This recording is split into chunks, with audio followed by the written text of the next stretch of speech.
আসসালামু আলাইকুম। তো আপনাদের কাছে আর একটা ব্লগ নিয়ে আসলাম।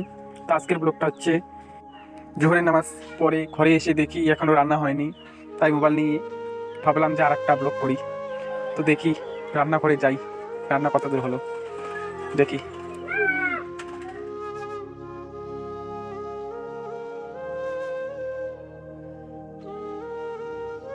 দেখি রান্না কত দূর।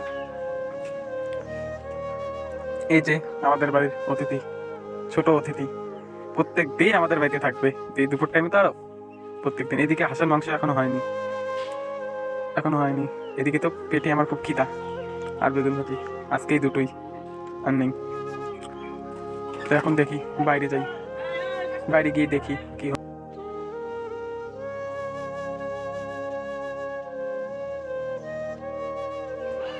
দেখি একটু বাইরে যাই, দেখি রান্না ততক্ষণ হোক, দেখি বাইরের দৃশ্যটা। এইদিকে এইদিকে বাচ্চারা স্কুল ছুটি হয়ে গেছে, এখানে এসে আড্ডা মারছে। এদেরকে একটু ফটো তুলি। এই তোদেরকে ফটো তুলছি রে, লজ্জা পাচ্ছে। এদেরকে দেখলে খুব মনে পড়ে ছোটবেলার দিনগুলো। ঠিক এইভাবেই স্কুল থেকে আগে আসতাম, খুব মজা করতাম, খুব মনে পড়ে সেই দিনগুলো। তো গাইস, এখন আমি যাব আমাদের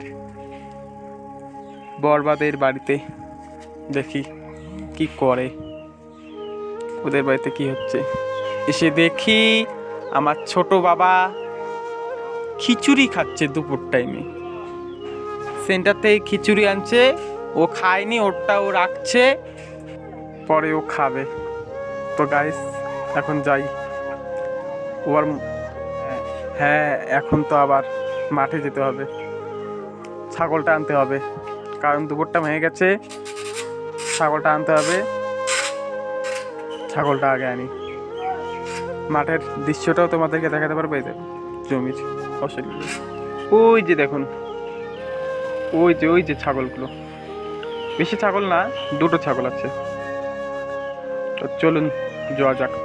দুপুরটা হয়ে গেছে তো, অনেক রোদ পড়েছে, তাই ছাগলটা আনতে হবে।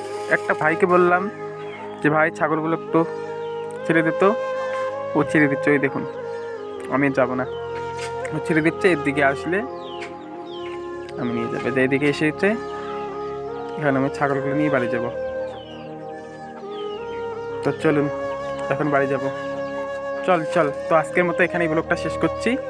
দেখা হচ্ছে নেক্সট ব্লগে। আল্লাহ হাফেজ, সবাই ভালো থাকবেন।